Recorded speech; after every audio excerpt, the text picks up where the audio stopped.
ఈగ్రంగా ఇల్లాలుకుతుంటే వెనకంగా తవ్వొచ్చినట్టు ఓ దిక్కు సర్కారేమో రైతులు రందివాడొద్దని రుణమాఫీని ఆలస్యం చేయకుండా అన్ని ఆర్డర్లేసి క్లియర్ చేయాలని చెప్తే ఇంకో దిక్కు ఆఫీసర్లు అలా పనితీరు చేయంగా అన్నదాతలకు అరిగోసలు వచ్చి పడ్డాయి పాపం. ఆ ముచ్చట మీదనే కడియం సరిగు ఇట్లా ఆఫీసర్ల నడుచుకుంటా చల్ల చెమటలు పట్టించిండు వాళ్ళకు. సీఎం సీదా ఓకే అన్న ఆఫీసర్లే కరుణించకుండా అడ్డం పడ్డట్టుందిగా ఈ ముచ్చట. ఇచ్చిన మాట ప్రకారం రుణమాఫీ చేస్తాము, ప్రతిపక్షాల నోళ్లు మూపిస్తాము అని సర్కార్ పట్టుదల మీద ఉంటే కొందరు ఆఫీసర్లు చేయంగా పని కూడా పడతలేదట. మస్తు మంది రైతులకు రుణమాఫీ అయితలేదట. ఆ ముచ్చట మీదనే మీటింగ్ లో మాట్లాడుకుంటా ఎమ్మెల్యే కడియం సార్ ఉండి అన్ని కాయిదాలు లెక్కలు తీసి చూస్తే జనగాం జిల్లాలో ఒకే మండలంలో 1200 మందికి రైతులకు రుణమాఫీ కాలేదట. అరే ఒకరు కాదు 10 మంది కాదు 1200 మందికి రుణమాఫీ కాలేదంటే మరి మీరుండి ఏం కొలువు చేస్తున్నట్టు, రైతులంతా రైతులు ఉంటే మీరేం చేస్తున్నట్టు అనుకుంటా ఆఫీసర్లను అరుచుకున్నాడు. మేము దిక్కు ఈ పథకాన్ని ప్రెస్టేజ్ లెక్క తీసుకుంటే మీరేమో ఇట్లా చేస్తారు అంటే మీరు చేయంగా మొత్తం సర్కారే బంధం కావాలన్నట్టే గరమేండు. ఇక ఆఫీసర్లు చెప్పిన అన్నినాక ఏ ఫేజ్ లో ఎవరికి వస్తుంది మరి దాని మీద ఏమైనా డిస్ప్లేలు పెట్టిరా నోటీసులు ఇచ్చిరా అంటే ఇక ఆగమేరు ఇట్లా పాపం. థర్డ్ ఫేజ్ వరకు ఆగారు. ఆ థర్డ్ ఫేజ్ లో ఇది ఇంక్లూడ్ తెలియదు.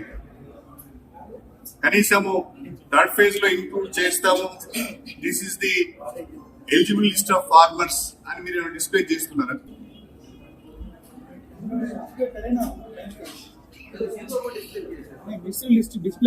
సార్ ఏది అడిగినా గానీ ఓసారి వ్యవసాయ శాఖ ఆఫీసర్ల మీద, ఓసారి బ్యాంకుల మీద, ఓసారి యూపీఐ అకౌంట్ నెంబర్ల మీద ఏదో ఒకటి చెప్పే వరకలా బానే సీరియస్ అయింది కడియం సారు. పాపం రైతులేమో సీఎం సార్ రుణమాఫీ అవుతుందని చెప్పి బ్యాంకులేమో ఇంకా పైసలు రాలేదని, ఆఫీసర్లేమో అర్థం కాకుండా ఏదేదో చెప్తుండే అని రైతులు మస్తు పరిశాన్ పాలే వరకలా ఇగో సారే స్వయంగా ఇట్లా దిగి సీరియస్ అయ్యిండు. మరి ఇప్పటికన్నా ఆఫీసర్లు పనితనం చూపించి రుణమాఫీ అయితట్టు చేస్తే కడియం సార్ అన్నట్టు అటు సర్కార్ బంధం కాకుంటుంటది, ఇటు రైతుల రందులు తీరుతాయి, ఆఫీసర్లు కూడా అదో మాట ఇదో మాట వాడుకుంటుంటది. ఇక దొంగతనం అనేది ఒక ఆర్ట్, అది ఎవరికి పడితే వాళ్ళకి శాత కాదు.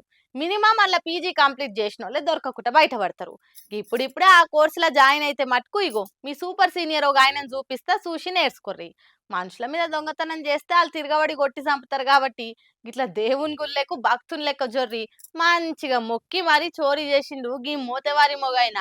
దొంగతనం దొంగతనం దొంగతనం అరే ఈ ముచ్చట్లు ఇలాకుట అసలు రోజే గడుస్తలేదుగా, నిత్య ఏదో ఒక దొంగతనం గురించి చెప్పుకుంటూనే ఉన్నాము. కానీ అలా జరిగిన ముచ్చట్నైతే మరీ ఆద్వానం ఉందిలా. ఇగో గిమోతవారి మొగైన చూడుర్రి గుళ్ళెకొచ్చిండు, పరమ భక్తుని లెక్క అమ్మవారికి వంగి వంగి మొక్కిండు. చుట్టుపొడతో ఎవ్వలేంది చూసి కాతం అమ్మవారి మెడల గొలుసు గుంజిండు. అది రాకున్నా సరే తన్లాడి తన్లాడి జేబులు వేసుకొని అవతల పడ్డాడు. మరి ఆయనతో అక్కరవాడి చోరీ చేస్తున్న తల్లి ఏమనుకోకు అని దండం పెట్టిండో ఏం పాడో మరి. అన్నమయ్య జిల్లా మదనపల్లి బుగ్గ కాలువలున్న బాటగంగమ్మ గుళ్ళ అయిందిదంతా. ఇవన్నీ సీసీ కెమెరాల రికార్డ్ అయ్యేసరికి పోలీసోళ్ళు ఆ జీడుతు మొక్కపోని దోలాడే పనుల పడ్డారు. ఏందిది, అరే ఎద్దుకెద్దు మంచిగానే ఉన్నాడు, కాలు చేతులు కూడా చక్కగానే పనిచేస్తున్నాయి, మళ్ళీ ఇంత కష్టం చేసుకొని బతికితే కాదా. గిట్లా గింతలు అత్తుకోరు పనికేగా పడ్డారు మనుషులు పురాగా. ఇలా చేతులకు జట్టలు పుట్ట దేవుడు అన్ని చూస్తూనే ఉంటాడు. మీదికెళ్ళి పక్కల అత్త కొడితే చూడుర్రి ఆ బట్టెవాసగానికి అనుకుంటా తిట్టి తిట్టి 7 దోషుల మన్నెత్తిపోస్తుర్రు ఇది చూసినోళ్ళంతా.